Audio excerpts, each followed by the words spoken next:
What is that moustache on your face? Guys, if you didn't know already, it is November, which means we are supporting the cause, raising money for charity as a result of keeping your moustache. It's that simple. But guys, as you have seen by the title, we are going to make a video today, and it's going to be called What's It Like Daily Drive Stage 2 Focus ST with a roll cage.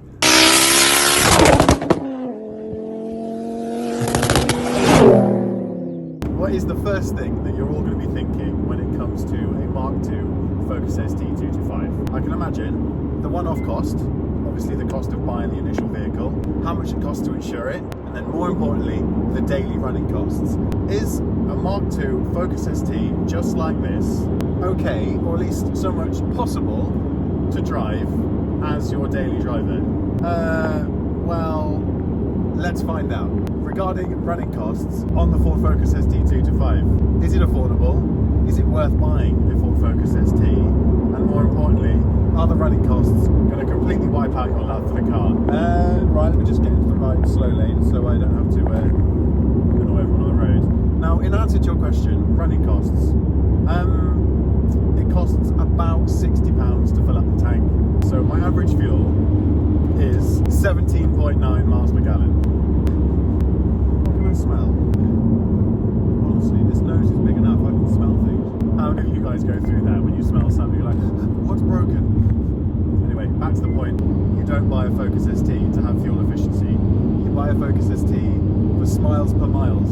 Now, one good thing is, regarding costs in these cars, is they do not cost much to buy. And when I say that, you're looking at late 2000s to early 4000s to buy yourself a decent Mk2 Focus ST 225. In my opinion, that's not a vast amount of money for the kind of car that you're getting right here. Now guys, regarding what I said just now, is a car like this, that costs this much to run, likely to put you off? Oh, this is absolute sauce. Guys, these cars, honestly, value for money. Pucker buy, boys. Pucker buy. There is a lot more to a car just like this than running costs, fuel efficiency, how much does it cost to buy, because the reality of it is you're only going to be buying this car once. Once you've got it, the question I have, or at least I had to myself when I picked one up, and I'm sure what you guys are thinking, how reliable are these cars? Now, let's get on to that, because it's a great topic. Reliability in the car that you're looking at spending a semi-large chunk of cash on, I can completely understand why you guys would be considering, or at least paying attention to, reliability of your future love, I guess, your future purchase. Now, in regards to this car, I picked it up, and as you guys have seen by the videos, to any of you that are new, I've basically made like 300 videos on this car, and when I first picked it up, we had an alternator issue, and the boot locking mechanism didn't work. So we got those rectified, and the car was all good to go. Now, I say that, but we had boosting issues, so we had to replace some spark plugs, we had to replace a coil pack, I think, at one point, and then we just had to replace a couple of like leaking boost pipes. Aside to that, I would say this car has been super reliable. Now, I've done lots and lots of modifications, and I completely understand why. You guys might think, well, why would you have done all those mods? It was probably broken. Guys, that wasn't the case. I chose to do those mods. I wanted to create content at the same time as somewhat teach myself some mechanical based skills, but almost it's a challenge to myself. I'm sure you guys have undertaken certain things in the past. You know, you realize that it's too difficult, but your friend's done it, someone's told you that it's easy enough, and you just set yourself the challenge. You know, it's not just a man thing. Girls do this too, guys. When you're bored and you need something to focus on, setting yourself a challenge, deliberately taking yourself out of your comfort zone in order to learn a new skill, it's somewhat paid off in my respects, guys, but at the same time, learning a new thing is what warranted all of these modifications. I don't want you guys to think that, oh, I've done all those mods, his car must be super unreliable. No, that's not the case. I am a little bit OTT anal about this thing though, so I must admit there are times where I don't drive this thing as much. You might have seen it in content on previous videos. Why isn't George driving? Well, regarding my original point, yes, you can definitely daily drive one of these Mk2 Focus STs. They're absolutely phenomenal. Really exciting car to drive. They handle well.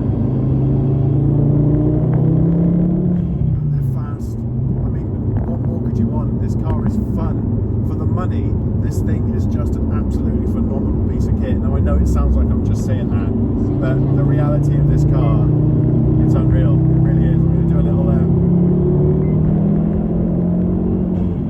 drive like an asshole at some point, do you know what I mean? Obviously under 70 mile an hour, but hold on a minute, I see an Evo. Come on, mate. Go on. Oh, it's a Lancer, tell a lie. Oh, yes. Now guys, motorway driving is obviously amazing in this car, but unfortunately for what you get in enjoyment, you are going to have to make up for with the irritating drone that you get from the RS Centre section on the Miltech Ultimate. Now, this exhaust is amazing, but there's the same with most modified cars. There is that exact speed that you go, and it's just like, anyway, it's so irritating. Long story short, to the point, this car drones a little bit, but in terms of the enjoyment that you get, that drone is a tiny percentage of that. So in terms of, can you daily drive this car? Is the drone going to make a difference to that? To me, no. The reality of it is I don't have kids. I can get away with having a loud car, but if you had 3 children, 4 dogs and a platypus, I can imagine this car would be annoying. But, you know, we're here to find out if this car's daily drivable. We're going to take it through some town-based driving, and then we can find out if this car is suitable, basically. Thank you, Road Angel. She interrupts me a lot. Guys, regarding my point earlier, on a motorway, this car is great. I mean, you hold 70 mile an hour, you'll end up with 32 miles per gallon. 32 miles per gallon, he says. Yeah, 32 miles per gallon is what I get in this Revo Stage 2 Focus ST that's overly modified, roll cage in the back, bucket seats, the lot. I mean, I don't need to go into detail. I'm curious though, I do want to know, what did you guys think of the police video? And are you excited to see the future content that's coming? Now, seeing as we're here, having a little chat, you know how it is, I may as well let you know in more detail what we actually have coming in regards to the police video. Now, number one, guys, we're going to be doing a full video on exhaust, because I want to find out, not so much find out for myself, but let the viewers know what's illegal and what is legal. Now, I know that sounds cliche, you know, obviously that's going to be the title we're going to use, but what specifically makes that exhaust illegal? Is it removing the baffles, the downpipe, the cat? Is it removing the back box? Can you chop certain things? Can you remove the midsection? Can you do this? And I think the reasoning behind the whole video in general is that the policeman obviously stops such a varied amount of people in regards to having loud cars. What I want to know, and what my GCM community wants to know as well, more importantly, is what specifically about those exhaust pipes is the bit that you're not allowed to do, and what can we get away with? Now, I don't know about you guys, but obviously I'm super keen to find out the best way that I can drive my modified car without breaking the law. Now, you guys can say in the comments all you want, oh, you pussy, but the reality of it is, guys, is this is my job, and in order to keep doing what I love, I have to make sure I follow the rules, especially if, as I'm growing here on YouTube, becoming an influencer, if you like, I want to influence my viewers into making the right decision. And yeah, I've learned from my mistakes. I've made all kinds of mistakes here on YouTube, all kinds of silly things that I've got up to, but it's all about learning from your mistakes and how you want to go about dealing with them. Like I said before, guys, we've got the exhaust video coming. There might be a little bit of suspension stuff in there as well, but thirdly, the most exciting one is drugs. We are going to be doing a full video on alcohol and drug swabs, alcohol testing, breathalyzers, all of that kind of stuff. For the one reason is, and I think what MPS Owen Messenger said to me in regards to why they want to do that, they want to show you how involved and how professional it can be, and it really isn't just a, oh, it smells a bit like weed in here, or I suspect this guy's done that because of this. That's not the case. We're going to try and show you the most interactive, behind-the-scenes example of 2020 modern drug testing here in the UK with the UK Police Force. So it's something that I'm super excited to do with you guys. You'll have to let me know in the comments if it's something you'd be interested in seeing. But what I do want to ask you guys, more importantly, who do you want to see get drug tested? Do you want it to be me? Do you want it to be the policeman? Do you want it to be someone like Corley? Maybe LBTV? Maybe Dean, the owner of DM Giveaways? Who do you want to see get drug swabbed and blood tests and all of that kind of stuff live on the YouTube channel? You'll have to let me know in the comment section below. We are obviously always up for some opinions, so to speak. You'll have to let me know what you want to see here on the channel. Now, this might not be your average comment in a daily driving video. Something that I think about, that I'm obviously quite lucky in having the pre-facelift, is taking a car to work every single day and doing your normal thing that you would do in a car, leaving it in a car park, leaving it outside your mate's house, your cousin's house, your girlfriend's house, or whatever it is. It seems that the facelift of these Focus STs are higher commodity for thieves. And what I mean by that is because they have the keyless entry and all of that stuff, it just seems that they're more commonly stolen. So I think having a pre-facelift for that particular example, touch wood, is a better situation to be in than having the facelift. Now, tell me if I'm wrong in the comments, but I'm pretty sure these are a lot harder to steal. Obviously, I'm very lucky. This guy has one hell of a security system built in. But to the average person that doesn't have one of those, especially an immobilizer or in a ghost alarm or anything similar, I would suggest that the pre-facelift regarding the Can You Daily Drive a Focus ST is definitely a better choice for you. Right, guys, I've switched up the angles now. I do apologise if that bothers you. Now, as a car scene guy, you know, I'm used to taking some car photos and, you know, having a loud car. But today is a prime example of awkward. Now, to the left of me, down there, is what I said earlier. Not Karens, they're perfectly nice ladies. But it's just awkward because you turn your car off and you then got to basically, you know, turn it back on and take photos and stuff with, all while being judged by every single person here. Yeah, I had to sort of like decoy question them just to look like I wasn't that weird. What's this lake called, please? But no, in reality I wanted to take a picture of my car next to the lake, and everyone, you can just tell, was just thinking, oh, his car's dirty, why is he taking photos? But yeah, more importantly, why during coronavirus lockdown am I out with my car taking photos? And it's forever going to be weird telling someone who's not interested in this kind of thing that this is my job. But yeah, let's get a move on. Let's finish up with the point of today's video.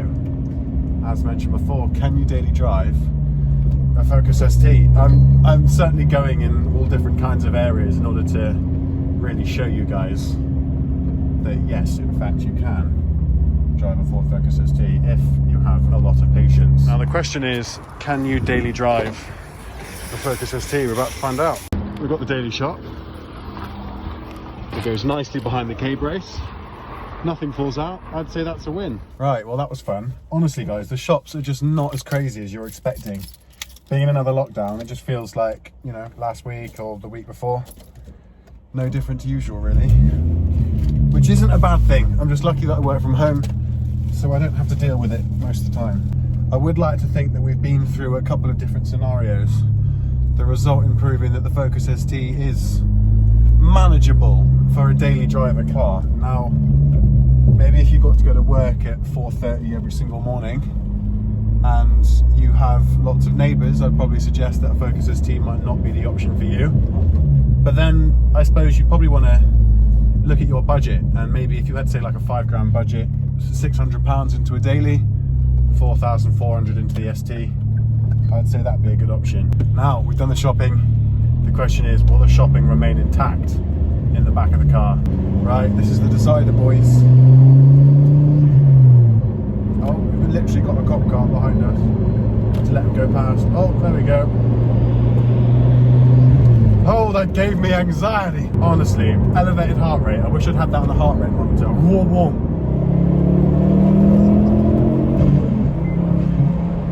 Alright, that's the shopping gone. I can hear it already.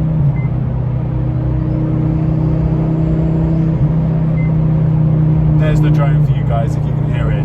It's not that bad. It is manageable. Now we're back home. I really do appreciate you guys for watching today's video. It must have taken some serious effort to sit through and ignore how bad the audio was. But like I mentioned at the start of the video, we do have a new mic coming. So for those of you that actually care about technology, we have a Rode mic that attaches directly into my iPhone, completely eliminates all of the background noise, not to mention the Miltech RS Center section with that drone. It's super annoying. But I'm not going to concentrate on the negatives. Guys, as always, thank you so much for watching today's video. This right here, don't forget, thumbs up underneath the video, massively helps my channel grow. Let me know exactly what you think underneath the video in the comments section, and we will be joining you guys soon with some more lockdown content. Love you all. You're all heroes. Thank you. Subscribe if you're new, and we'll see you guys in the next video. But for now, GCM, roll that outro. Peace.